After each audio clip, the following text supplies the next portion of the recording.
मुझे दुख और तकलीफ इस बात की है कि मैं अगर हिसार में आऊं और आपसे ये कहूं कि मुझे हिसार के किसी म्युनिसिपल स्कूल में चपरासी बना दो, तो आप कहोगे राजीव भाई आपकी क्वालिफिकेशन क्या है, और मैं कहूं मेरी कोई क्वालिफिकेशन नहीं है, तो आप मुझे म्युनिसिपल स्कूल का चपरासी भी नहीं बनाओगे। और कल को मैं हरियाणा का चीफ मिनिस्टर बन के आ गया, तब क्या करोगे? उसी जीरो क्वालिफिकेशन पर मैं हरियाणा का अगर चीफ मिनिस्टर बनकर आया तो आप मेरे गले को मालाओं से लाद दोगे और जिंदाबाद इतनी करोगे तो सारा शहर बहरा हो जाए। ये विडंबना है हमारे देश की। जिस व्यक्ति को मिनिमम क्वालिफिकेशन के आधार पर किसी स्कूल का चपरासी नहीं बनाया जा सकता, वो व्यक्ति मुख्यमंत्री हो सकता है, राज्यपाल हो सकता है, प्रधानमंत्री हो सकता है, राष्ट्रपति हो सकता है। विडंबना इस देश की पता है क्या है? जिस व्यक्ति ने जिंदगी में कभी खेत में हल नहीं जोता वो कृषि मंत्री। सालों साल इस देश में शिक्षा मंत्री ऐसे लोग रहे जो कभी स्कूल नहीं गए पढ़ने के लिए। मैं बस नाम नहीं ले रहा हूं, बाकी आपको सब पता है। इस देश में एक व्यक्ति ने जिंदगी में कभी चाय की दुकान नहीं चलाई, वो देश का वर्षों वर्षों वाणिज्य मंत्री रहा जिसने दुकान नहीं चलाई कभी।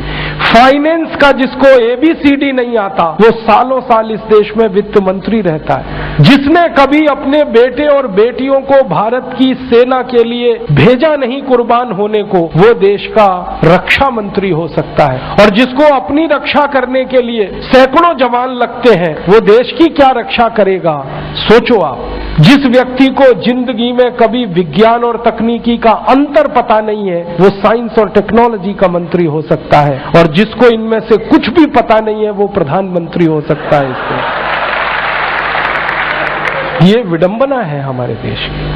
अज्ञानी व्यक्ति ज्ञानियों पर शासन कर सकता है, और हमारे शास्त्रों में कहा गया है, वेदों में कहा गया है कि अज्ञानी व्यक्ति जब ज्ञानियों पर शासन करे तो समझ लेना देश और समाज का बंटाधार ही होना है। हमारे देश में यही हो रहा है। हर अज्ञानी ऐरा गहरा नत्थू खैरा जो किसी नेता की चप्पलें उठाता था, जो किसी के जूतों में पॉलिश करता था, जिसने कभी किसी नेता के घर में रोटियां बना के खिलाई, वो राष्ट्रपति पद तक लोग पहुंचे हैं। ऐसी स्थिति हमारे देश में। उनकी क्वालिफिकेशन ही एक है कि कभी किसी बड़े नेता के रसोई में रोटियां बना के खिलाई तो राष्ट्रपति हो जाओ भैया। ऐसी बंदर बांट मची है इस देश में। और ये उस देश में जिसकी आजादी के लिए 7,32,000 लोग कुर्बान हुए, उस देश में। मुझे बहुत दुख होता है, तकलीफ होती है। अभी एक सच्ची घटना मेरे साथ घटित हुई। मैं एक दिन कानपुर गया था, तो कानपुर के रेलवे स्टेशन पे उतरा। उतरने के बाद शहर में बाहर आने के लिए नीचे पुल पर से उतर के आया तो एक छोटी सी चाय की दुकान थी। उस पर एक बेटी और एक माँ और एक छोटा सा बेटा आपस में बात कर रहे थे। वो क्या बात कर रहे थे? वो कह रहे थे, माँ हम गरीब क्यों हैं? तो कान में मेरे शब्द पड़ गए। मैंने कहा ये इस तरह का प्रश्न कोई अपनी माँ से पूछे तो मुझे लगा ये कोई साधारण लोग नहीं है, कुछ तो इनमें असाधारणपन है। चल के पूछा जाए कौन लोग हैं, परिचय लिया जाए। तो मैं गया उस दुकान पे, मैंने पूछा आप लोग कौन है? तो उन्होंने कहा कि हम तात्या टोपे के परिवार के लोग।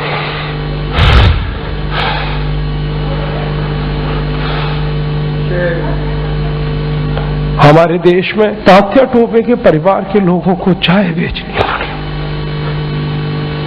और गद्दारों को सिंहासन मिले। ऐसा ये देश हो गया। जिन लोगों ने तात्या टोपे को मरवाया था वो इस देश में मुख्यमंत्री रह चुके हैं, आपको मालूम है। और एक एक राज्य के नहीं, 2-2 राज्य के मुख्यमंत्री रह चुके हैं। तात्या टोपे का गुप्त पता जिन गद्दारों ने अंग्रेजों को बताया था, उस खानदान के कई लोग इस देश में मंत्री रह चुके हैं। झांसी की रानी लक्ष्मीबाई को जिन्होंने मरवाया था वो इस देश में मंत्री रह चुके हैं। और तात्या टोपे जिन्होंने जवानी लगा दी देश के लिए, उनके परिवार के लोग चाय बेच रहे हैं। ये देश है और ये अब बर्दाश्त नहीं होता, और ये बर्दाश्त होना भी नहीं चाहिए किसी को। सारे देशभक्त हमारे वीडियो को लाइक, शेयर और हमारे चैनल को सब्सक्राइब करें। जय हिंद।